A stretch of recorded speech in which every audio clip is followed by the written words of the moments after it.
Topic जो है हमारा बिहेवियरल बायसेस इन इन्वेस्टमेंट डिसीजन मेकिंग। मतलब हमारे बिहेवियर में क्या चेंजेस आते हैं या कुछ क्या जो बायसेस जो है वो कैसे अफेक्ट करते हैं हमारी इन्वेस्टमेंट डिसीजन मेकिंग को। तो ये वाला अगला टॉपिक है।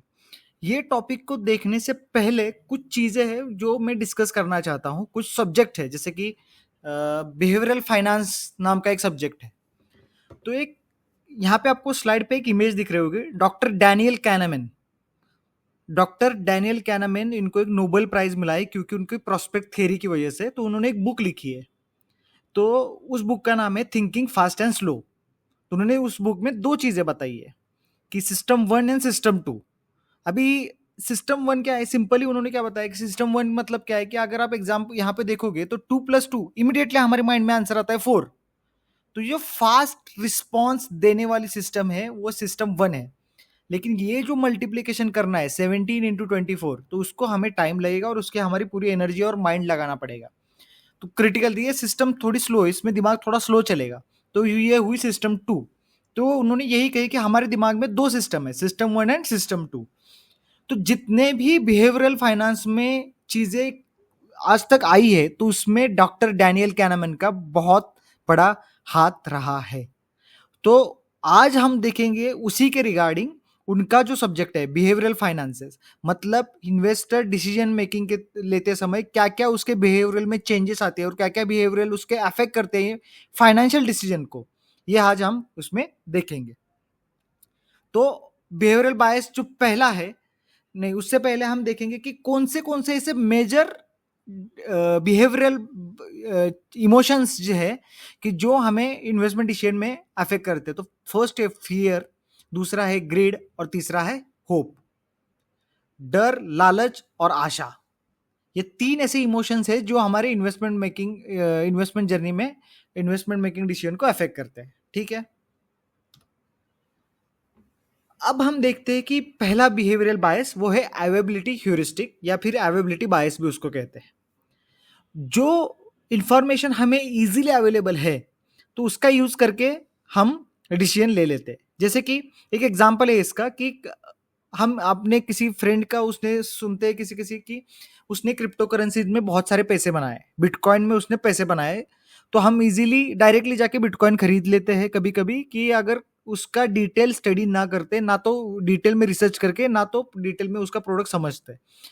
तो इस वाले जो बायसेस का नाम है वो है अवेबिलिटी बायस, जिसमें हम डिटेल में नहीं जाते, जो भी इंफॉर्मेशन अवेलेबल है, जो भी कुछ सुना है उसके अकॉर्डिंग हम इन्वेस्टमेंट का डिसीजन मेकिंग करते हैं। दूसरा बायस कौन सा है, तो दूसरा बायस है कंफर्मेशन बायस। मतलब interpreting information to confirm pre existing belief, जो पहले से ही हमारे दिमाग में बिलीफ्स है तो उसको हम पकड़ के हम डिसीजन मेकिंग कर लेते हैं। उसका एग्जांपल क्या है कि अगर किसी इन्वेस्टर को बिलीफ है कि रियल एस्टेट बेस्ट इन्वेस्टमेंट है, उसके अलावा कुछ अच्छा इन्वेस्टमेंट है ही नहीं, तो जो भी कुछ निगेटिव न्यूज आएगी हाउसिंग मार्केट के रिगार्डिंग, तो उसका फोकस हमेशा उसी न्यूज पे रहेगा कि जो उस पे जो पहले से जो कंफर्मेशन जो बायस कर रहे हैं कि रियल एस्टेट अच्छी इन्वेस्टमेंट है, तो वो पॉजिटिव आर्टिकल ही देखेगा, तो निगेटिव न्यूज को इग्नोर करेगा। तो ये है कंफर्मेशन बायस कि वो अपने जो प्री एग्जिस्टिंग जो बिलीव्स है उसको, जो ऑलरेडी जो मार्केट में अवेलेबल है, जो उसको कंफर्म कर रहा है, तो उससे वो डिसीजन मेकिंग को अफेक्ट करते हैं। तो ये हुआ कंफर्मेशन बायस।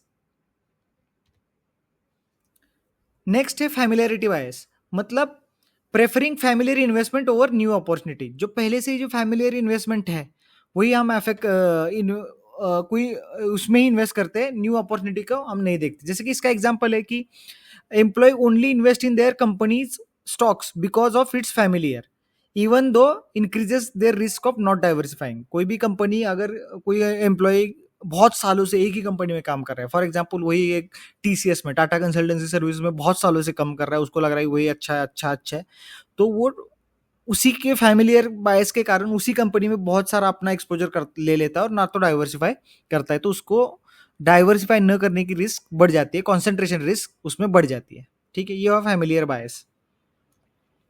नेक्स्ट है हर्ड मेंटेलिटी। हर्ड मेंटेलिटी मतलब क्या है, भेड़ चाल।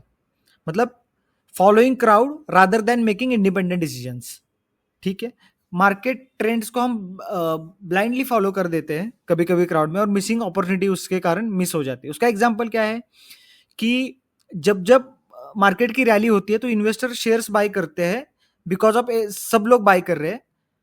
तो और ये कह देते हैं कि stock market is a good investment value, और स्टॉक गिविंग एक्चुअली यहाँ पे नीचे एग्जांपल दिया है उसका कि during the stock market rally an investor by shares because everyone else is without considering if the stock is actually good value और not.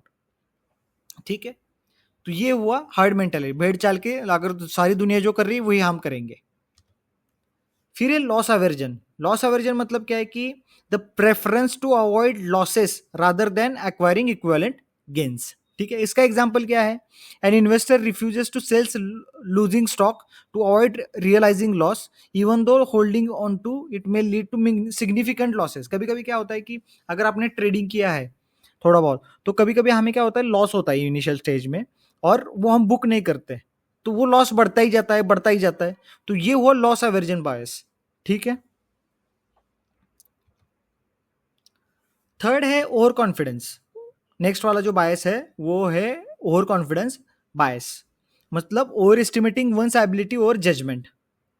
तो इन्वेस्टर इसमें क्या करता है कि इन्वेस्टर ये थिंक करने लगता है कि मैं बहुत अच्छा स्टॉक पिकर हूं, तो मुझे अच्छे रिजल्ट मिल रहे हैं, तो वो continuously unnecessarily risk taking decision लेना स्टार्ट कर देता है।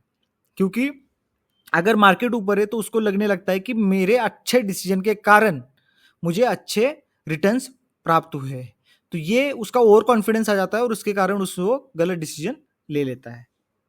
ठीक है, ये हुआ ओवर कॉन्फिडेंस बायस। नेक्स्ट बिहेवियरल बायस है रीसेंसी बायस, मतलब जो रिसेंट इवेंट हुए उसके ऊपर ज्यादा वेट देता है डिसीजन मेकिंग के टाइम पे। जैसे कि एग्जांपल है इसका, एक after strong market bull run investor assumes the market will keep rising, invest heavily in the stocks forgetting about market can fall as just, मतलब फॉल भी हो सकता है, लेकिन क्या है कि अभी रिसेंटली इतनी अच्छी बुल रैली के बाद कंटिन्यूअसली मार्केट में वो इन्वेस्ट करता रहता है। जैसे कि अभी अगर हम रिसेंट मार्केट देखें, just a second,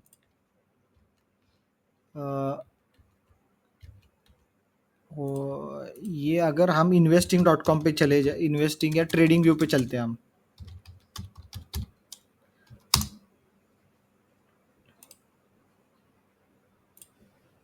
trading view एक अच्छा प्लेटफॉर्म है चार्ट्स देखने के लिए। तो यहाँ पे अगर हम देखेंगे तो यहाँ पे देखो निफ्टी की जो बुल रहा है, यहाँ पे डेली चार्ट का मैं फॉर द टाइम बिंग ना ये वीकली कर देता हूँ। और ये जो रैली आई है, इसके कारण ये जो रैली आई है, मार्केट फॉल किसी ने देखा ही नहीं था इससे पहले, तो लोगों को लगता है कि ये कंटिन्यूअसली रिसेंट जो रैली आई है तो डिसीजन मेकिंग करना स्टार्ट कर दे। लेकिन अभी अगर आप रिसेंट देखोगे तो कंटिन्यूअसली मार्केट फॉल होता जा रहा है। ठीक है, तो ये जो करेक्शन आ रहा है, तो लेकिन लोगों को क्या लगता है कि ये जो बुल रैली हो कंटिन्यूअसली रहेगी ही रहेगी। ठीक है, तो ये यही करते हैं कि आफ्टर स्ट्रॉन्ग बुल रहा है market, the investor assume the market will keep rising and invest heavily in the stock. ये हुआ रिसेंसी बायस। फिर कुछ बिहेवियरल पैटर्न है पर्सनालिटी के टाइप से, उसके अकॉर्डिंग उनको फाइनेंशियल एडवाइस की जाती है इसमें। जैसे कि कोई का सेवर है, कोई स्पेंडर है, कोई इन्वेस्टर है, तो उसके अकॉर्डिंग उसके टेलर्ड उसके अकॉर्डिंग उसको financial advice mutual fund distributor का फिर फाइनेंशियल प्लानर को करना पड़ती है। फिर ये investor interest and concentration risk कि कभी कभी क्या है कि कोई आईटी एम्प्लॉयज है, तो उसको क्या है कि उसको इंटरेस्ट है कि अब आईटी कंपनीज में या फिर उसी में इन्वेस्ट करना, तो उसके कारण क्या हो जाता है कि कॉन्सेंट्रेशन रिस्क बढ़ जाती है, और उसका ओवर कॉन्सेंट्रेशन रिस्क के कारण उसका डाइवर्सिफिकेशन कम हो जाता है, जो आपने पहले भी देख लिया है। फिर है इथिकल स्टैंडर्ड्स इन इन्वेस्टमेंट्स। अगर हम डिसिप्लिन या इथिकल वे में लॉन्ग टर्म वेल्थ क्रिएशन के टाइप पे अगर हम हर एक टप्पे पे एसआईपी के थ्रू अगर इन्वेस्ट करते रहे तो लॉन्ग टर्म वेल्थ क्रिएट हो जाती है, और गोल ओरिएंटेड इन्वेस्टमेंट करनी है। ठीक है, नेक्स्ट है मिटिगेटिंग बिहेवियरल बायस। तो बिहेवियरल बायस को मिटिगेट कैसे किया जा सकता है, तो एक तरीका ये है कि रजिस्टर्ड इन्वेस्टमेंट एडवाइजर की हेल्प की जाए, ले ली जाए, म्यूचुअल फंड डिस्ट्रीब्यूटर की हेल्प की ली जाए। इससे क्या होगा कि हमारी जो बिहेवियरल बायसेस है उसको हम मतलब इन्वेस्टर के जो बिहेवियरल बायस है उसको मिटिगेट कर सकता है। ठीक है, तो आज के लेक्चर में इतना ही। Thank you.